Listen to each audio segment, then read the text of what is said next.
देखिए, मैं राजनीति की बात तो नहीं करूंगा, लेकिन हाँ करनी भी चाहिए, क्योंकि मैं कलकत्ते से काफ़ी सालों से मैं कलकत्ते में रहा हूँ, बचपन से रहा हूँ। मैं वैसे राजस्थान का हूँ, बीकानेर का हूँ। वहाँ की आध्यात्मिकता करीबन समाप्त हो रही है। आध्यात्मिकता के उजागर वहाँ नहीं हो रहा है। और जब तक सेक्युलर दल जो अपने आप को कहते हैं कि हम लोग सेक्युलर है, लेकिन वो सेक्युलर वास्तव में है नहीं, वो कहते हैं। आप समझ रहे हैं मेरी बात, मैं क्या कहना चाह रहा हूँ। मैं खुले तौर से नहीं कहूँगा, क्योंकि मीडिया कवरेज कर रहे हैं। किसी भी राजनीतिक दल को मैं गलत नहीं बोलना चाहता हूँ। सब अपनी अपनी वोट बैंकिंग की राजनीति कर रहे हैं, लेकिन वोट बैंकिंग तो बात की बात है, लेकिन हमारा हिंदुत्व बचेगा, हम बचेंगे तभी तो वोट मिलेगा।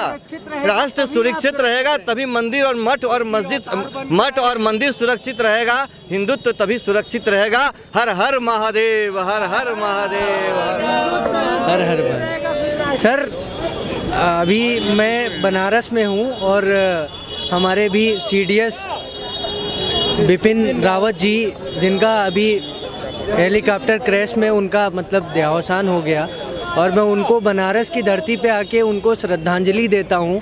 और वो एक बात कहते थे कि हम 2.5 फ्रंट की लड़ाई लड़ते हैं। मतलब पहला फ्रंट उनका था पाकिस्तान और दूसरा फ्रंट था उनका चाइना, और जो हाफ फ्रंट बचता था वो हमारे देश में छुपे हुए जो गद्दार हैं, जो आज भी हैं, उनसे वो लड़ाई लड़ते थे। ठीक है।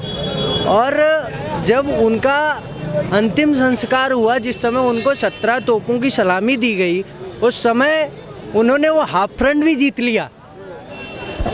हम लोगों ने जिताया उनको। यहाँ तक कि मैंने भी सोशल मीडिया के साथ में जुड़ा हुआ हूँ, फेसबुक, व्हाट्सएप, इंस्टाग्राम में देखता हूँ। बहुत सारी पिक्स उसमें देखने को नज़र आई, जिसमें एक जो जूता सिलने वाले जो मतलब मोची थे ना, उन्होंने भी उनको एक उनकी फ़ोटो लगा के उनको श्रद्धांजलि दी। और उनके मतलब मुझे इतना अच्छा लगा वो फ़ोटो देख के। मैं दिल्ली में नहीं था, बट जो मैंने न्यूज़ चैनल के माध्यम से एक पिक देखी, जिसमें एक युवा नौजवान लड़का, मैं भी नौजवान हूँ, अभी युवा हूँ, और वो दौड़ रहा था तिरंगा लेके आगे, एकदम इतना शानदार लग रहा था। उन्होंने जो 2.5 की लड़ाई की बात करते थे ना, एकदम उन्होंने वो भी जीत लिया। और ये संभव सिर्फ 8 सालों में हुआ। 2014 के पहले ऐसा कुछ भी नहीं था जो अभी हो रहा है। इसलिए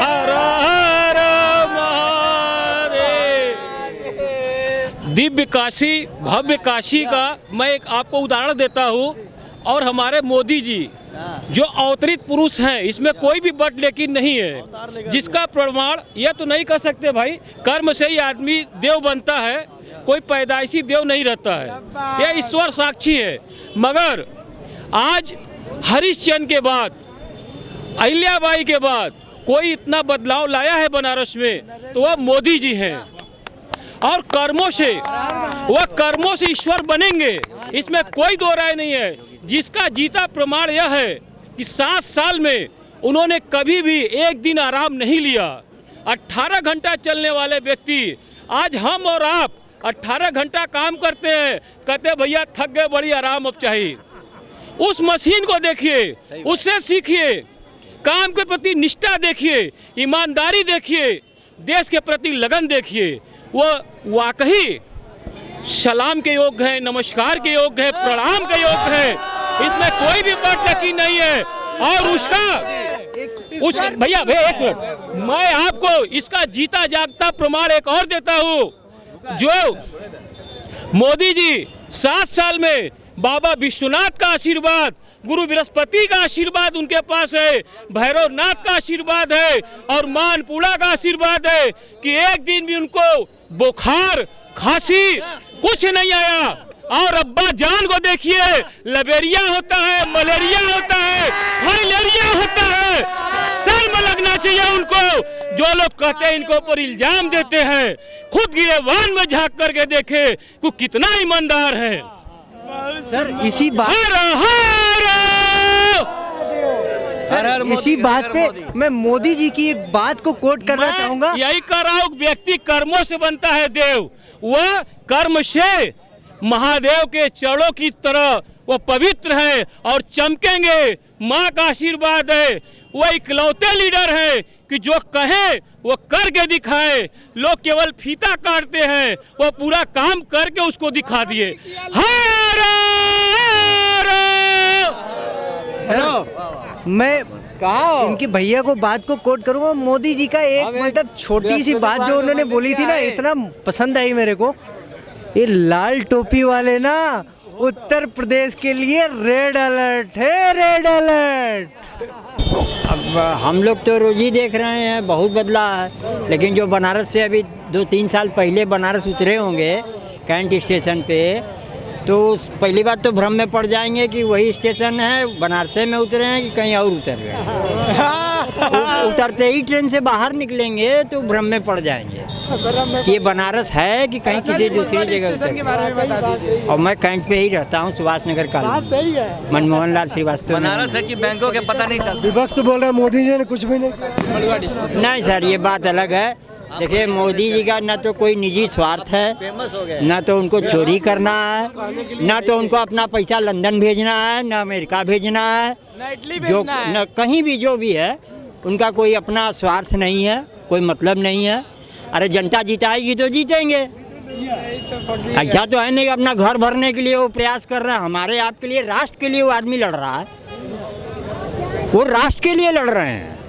ये वोट के लिए, गद्दी के लिए नहीं लड़ाई हो रही है। एक पीछे के आदमी के एक के आदमी पीछे। हम तो अपनी 62-63 साल की उम्र में पहली बार हमने ये देखा कि कोई राष्ट्र के प्रति इतना समर्पित आदमी पहली बार दिखाई दिया है। ये बात अलग है कि भाई विपक्ष का काम है, विपक्ष का तो काम है, विपक्ष का तो काम है, वो तो विपक्ष में है, कभी फेवर करेंगे नहीं, कभी भी नहीं फेवर करेंगे। उनका तो भाई पक्का है कि हम तो अपने पार्टी की बात करेंगे। लेकिन अब हमको लगता है कि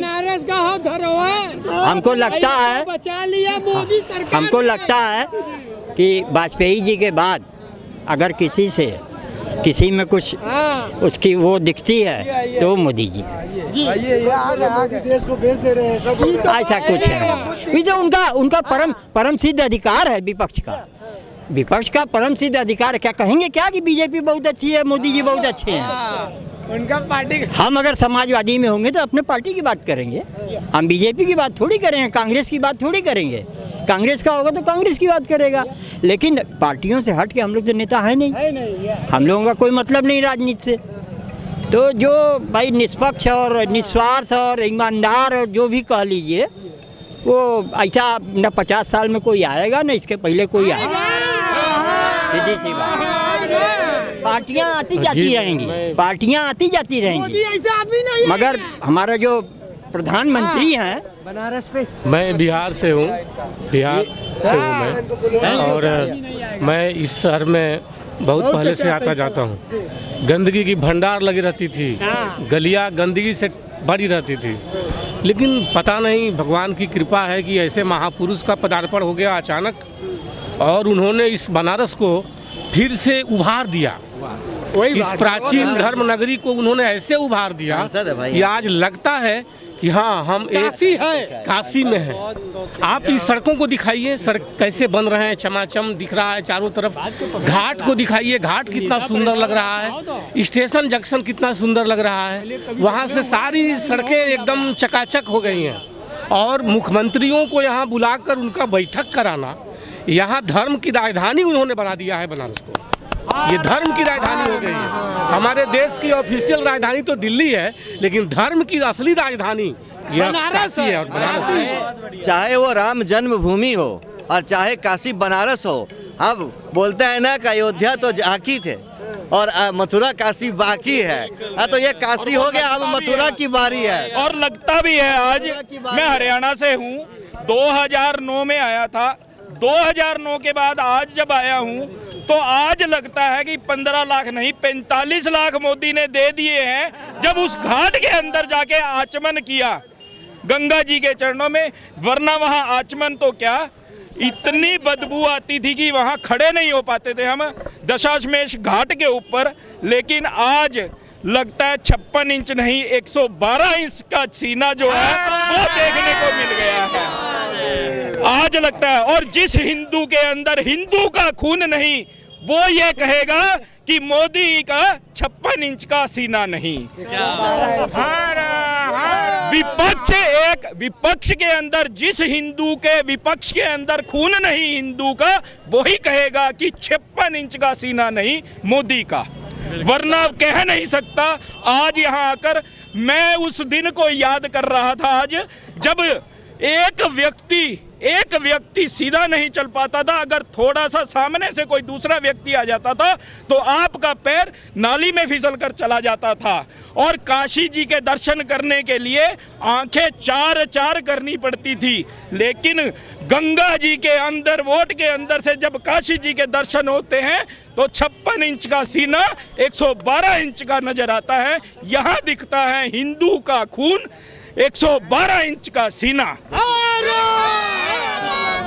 ये वो धरती है जहाँ विश्वनाथ रहते हैं, घाट गंगा के हजारों कथाएं कहते हैं, देव दीपावली की शान निराली है यहाँ, अवध की शाम है तो सुबह की लाली है यहाँ, फिर से आना यहाँ हर एक गली कहती है, फिर से आना यहाँ हर एक गली कहती है, ये बनारस है मेरी जान यहाँ रहती है, ये बनारस है मेरी जान यहाँ रहती है। हर हर गंगे, हर हर मोदी, हर हर गंगे। अरे वाह, ठीक से बेटा, इधर ठीक से। मोदी जी अच्छे लगते हैं। हर हर मोदी, हर हर गंगे। मोदी जी अच्छे लगते हैं, पूछ रहे हैं। हाँ। पढ़ाई करते हो आप? यस। मोदी क्यों अच्छे लगते हैं? ऐसे ही। ऐसे ही नहीं, प्रधानमंत्री अच्छा लगता है, काम अच्छा लगता है। हाँ। देखिए जिस तरीके से हमारे धरती में ब्रह्मा विष्णु महेश है, उन्हीं के संचालन और परिचालन से ये धरती, ये दुनिया चल रही है, ये ब्रह्मांड के देवता हैं। उसी तरह भारतवर्ष में 3 देव है, भारतवर्ष में वर्तमान में 3 नेता है, वो हमारे देव के बराबर है। ब्रह्मा विष्णु महेश यानी मोदी, अमित शाह और योगी जी, ये त्रिदेव है।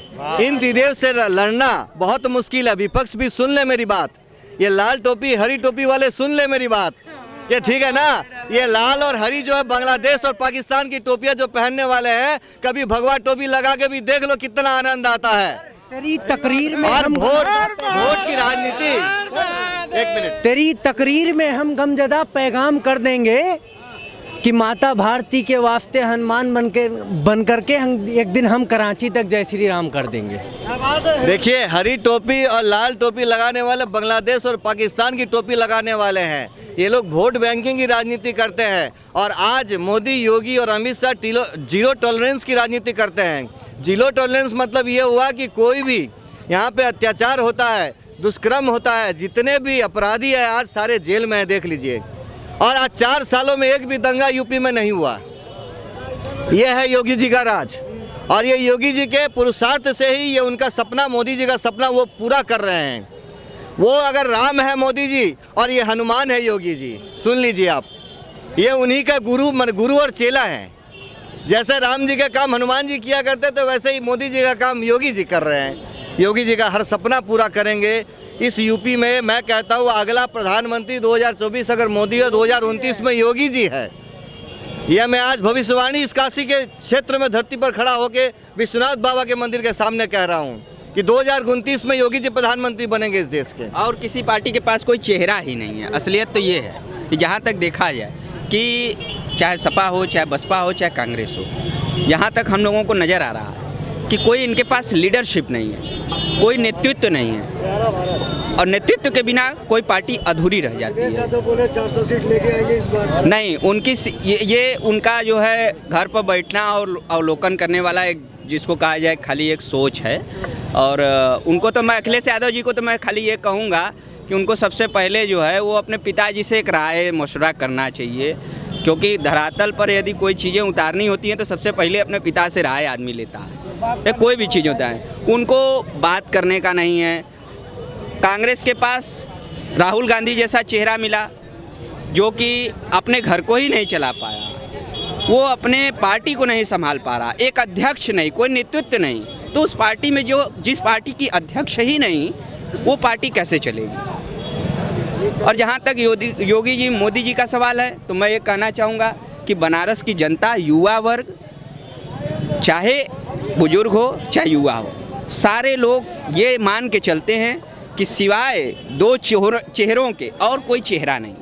उत्तर प्रदेश में माननीय योगी जी हैं और केंद्र में माननीय प्रधानमंत्री जी।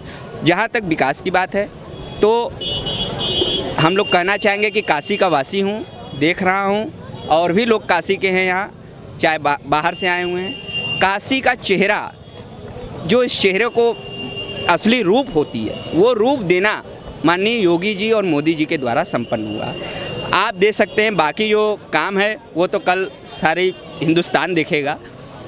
और जहाँ तक पूरे विकास की बात है तो विकास में केवल और केवल माननीय मोदी जी का ही नाम पूरे हिंदुस्तान में, हम कह सकते हैं कि जहाँ तक पूरे वर्ल्ड में, आज एक प्रधानमंत्री जो अपने संसदीय क्षेत्र का कई बार दौरा किया, ये बहुत बड़ी बात है। वो भी काशी को संवारना, सुधारना, यहाँ के लोगों को अपनी बातों के व्यवहारों से समझाना, अपनी बातों को। यहाँ तक कि योगी जी को कोई जानता नहीं था, मोदी जी को कोई जानता नहीं था कि एक दूसरे प्रदेश का मुख्यमंत्री आ कर के हमारे यहाँ चुनाव लड़ेगा। उन्होंने कहा कि मुझे माँ गंगा ने बुलाया है। तो जहाँ तक गंगा जी की बात है, गंगा जी को उन्होंने संवारा, सुधारा, लोगों के जो है दिमाग को सही किया, बताया कि देखिए हम काशी में रह रहे हैं, काशी की संस्कृति क्या है, ये यहाँ के कल्चर, लोगों को ये मालूम था कि हम इस प्रदेश में रह रहे हैं, यहाँ एक काशी बस्ती है।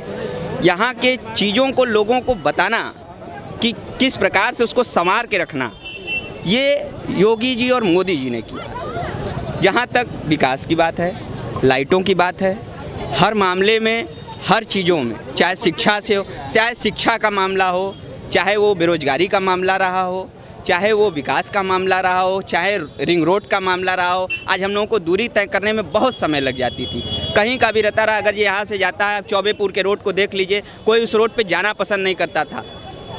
चारों तरफ से गांव गिराव का रोड था।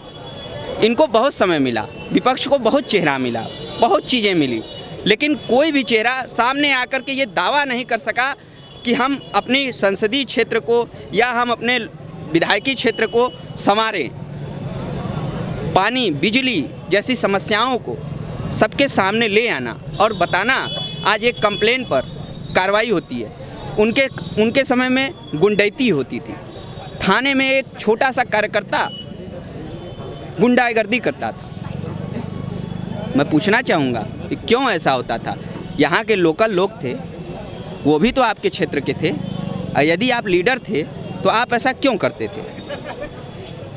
तो जहाँ तक मोदी जी के मामला है, मोदी जी को मैं कहना चाहूँगा कि मोदी जी को सबसे पहले मैं धन्यवाद करना चाहूँगा।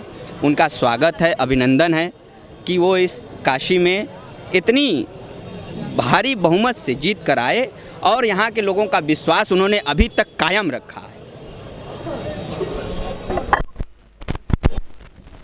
बनारस से ही है जी, बनारस में रहते हैं। बोले कितना बदलाव हुआ है? कल मोदी जी आ रहे हैं। बहुत से बदलाव हुए हैं। 7 सालों में बहुत सा बदलाव हुआ है। विपक्ष बोल रहा है कि मोदी जी विकास के नाम पे जो बनारस की संस्कृति है उसको नष्ट कर रहे हैं। जो मोदी जी कर दिया, कोई करने वाला भी नहीं है। मोदी के सिवा कोई कर नहीं सकता है। यह एक योगी ही कर सकते हैं, जिनको परिवार को धन भाइयों को देने में, माँ बाप को बढ़ाने में, बैंक भरने में, चोरी करने में, घोटालाबाजी करने में ही अभी तक लोग लूटते ही रहे इस देश को। किसी ने धर्म को नहीं देखा, किसी ने हिंदू धर्म पर ध्यान नहीं दिया आज तक। किसी ने ये नहीं सोचा कि बनारस में दूर दूर से भारत के लोग आते हैं, हिंदुओं का एक प्राचीन नगरी है भगवान विश्वनाथ, इसका विकास होना चाहिए। यहाँ लोग आएंगे तो उनका नाम लेंगे। उन्होंने मौका गंवा दिया, तमाम भगवान ने उनको मौका दिया, उन्होंने सभी मौका गंवा दिया, सिर्फ अपने परिवार का विकास करते रह गए आज तक। इनके पार्टी का मैं ये कहना चाहूँगा, इनके पार्टी का कोई भी लीडर, इनके मौका मिला तो हिंदुओं पर अत्याचार किया। इनके पार्टी का कोई भी लीडर यदि एक विधायक, एक सभासद अपने क्षेत्र को ये पकड़ के चले, नेतृत्व तो क्या कहता है, ये अगर ये अपने क्षेत्र पर ध्यान दिए होते, केवल अपने क्षेत्रों पर ध्यान दिए होते, बिजली, पानी, सारी समस्याओं पर ध्यान दिए होते, लोगों के सोच पर ध्यान दिए होते कि लोग चाहते क्या हैं, तो आज इनको भी ये नेतृत्व करने का मौका देती पब्लिक। ये काशी है, काशी सबको बार बार आजमाई है, काशी सबका स्वागत करती है। सभी लोग मंदिर जा रहे हैं, प्रियंका गांधी भी आई थी, मंदिर गई थी, सभी पार्टियां लोग जा रहे हैं। जाएंगे, विपक्ष है, इनको जाना चाहिए। ये कभी टोपी पहनते हैं, कभी जनेऊ पहनते हैं। इनका तो मुझे समझ ही नहीं आता कि इनका धर्म क्या कहता है, ये किस जाति से बिलोंग करते हैं। जिस भी जाति में जाते हैं, 5 टाइटिल बदलने वाली पार्टी 70 सालों में, ये तो मुझे समझ नहीं आता कि इनकी जाति क्या है, ये क्या कहते हैं। एक चेहरे पे कई चेहरे हैं, इनका समझ नहीं आता कि ये कहना क्या चाहते हैं। ठीक है, बोल दीजिए। जहाँ तक हम कहना चाह रहे हैं कि आज तक धरातल पर जो भी विकास हुए हैं वो आप भी देख रहे हैं, आप लोग मीडिया के माध्यम से हर जगह जाते हैं, लेकिन आज ये काशी जो है, आज ये धरातल पर जो काशी की विकास यात्राएं निकल रही हैं, जो दिखाई दे रहा है कि धरातल पर विकास क्या होता है, ये काशी के लोग और पूरा विश्व देख रहा है, विकास होता है।